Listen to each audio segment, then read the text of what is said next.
سورة الرحمن مدنية. بسم الله الرحمن الرحيم. الرحمن علم القرآن خلق الإنسان علمه البيان. الشمس والقمر بحسبان والنجم والشجر يسجدان. والسماء رفعها ووضع الميزان ألا تطغوا في الميزان وأقيموا الوزن بالقسط ولا تخسروا الميزان. والأرض وضعها للأنام فيها فاكهة والنخل ذات الأكمام والحب ذو العصف والريحان. فبأي آلاء ربكما تكذبان. خلق الإنسان من صلصال كالفخار وخلق الجان من مارج من نار. فبأي آلاء ربكما تكذبان. رب المشرقين ورب المغربين. فبأي آلاء ربكما تكذبان. مرج البحرين يلتقيان بينهما برزخ لا يبغيان. فبأي آلاء ربكما تكذبان. يخرج منهما اللؤلؤ والمرجان. فبأي آلاء ربكما تكذبان. وله الجوار المنشآت في البحر كالأعلام. فبأي آلاء ربكما تكذبان. كل من عليها فان ويبقى وجه ربك ذو الجلال والإكرام. فبأي آلاء ربكما تكذبان. يسأله من في السماوات والأرض كل يوم هو في شأن. فبأي آلاء ربكما تكذبان. سنفرغ لكم أيها الثقلان. فبأي آلاء ربكما تكذبان. يا معشر الجن والإنس إن استطعتم أن تنفذوا من أقطار السماوات والأرض فانفذوا لا تنفذون إلا بسلطان. فبأي آلاء ربكما تكذبان.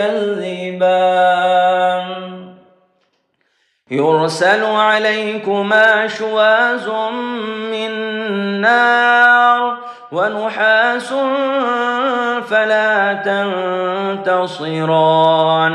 فبأي آلاء ربكما تكذبان. فإذا وانشقت السماء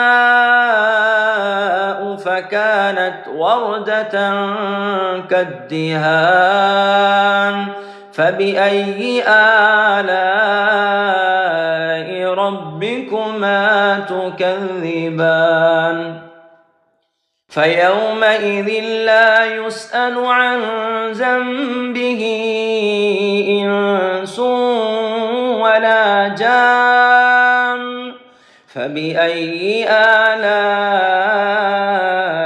ربكما تكذبان يعرف المجرمون بسيماهم فيؤخذ بالنواصي والأقدام فبأي آلاء ربكما تكذبان هذه جهنم التي يكذب بها المجرمون يطوفون بينها وبين حميم آن فبأي آلاء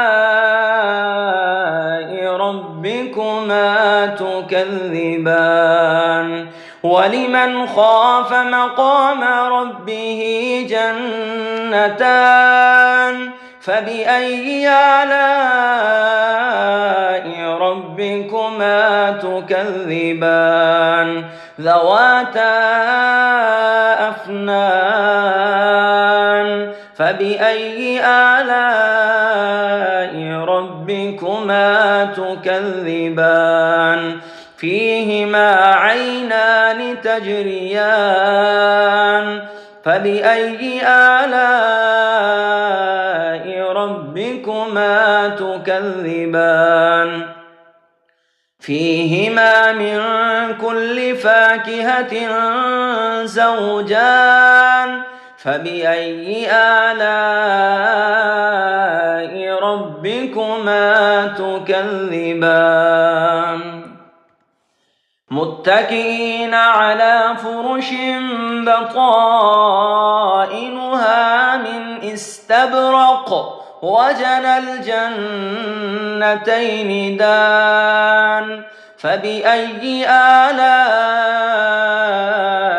ربكما تكذبان فيهن قاصرات الطرف لم يطمثهن إنس قبلهم ولا جان فبأي آلاء ربكما تكذبان كأنهن الياقوت والمرجان فبأي آلاء ربكما تكذبان هل جزاء الإحسان إلا الإحسان فبأي آلاء ربكما تكذبان ومن دونهما جنتان فبأي آلاء ربكما تكذبان مدهامتان فبأي آلاء ربكما تكذبان فيهما عينان نضاختان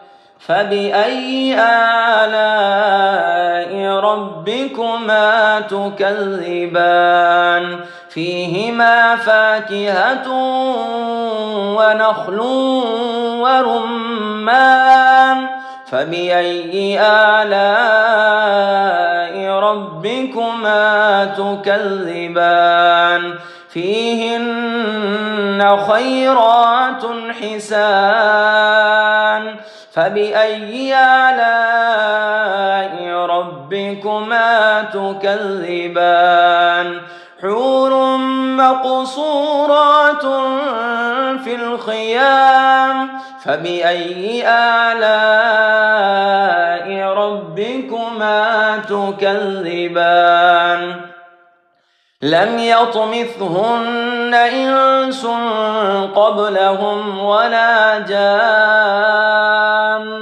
فبأي آلاء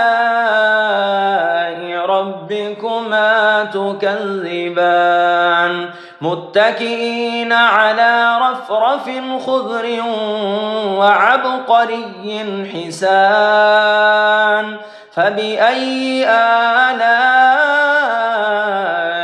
ربكما تكذبان تبارك اسم ربك ذي الجلال والإكرام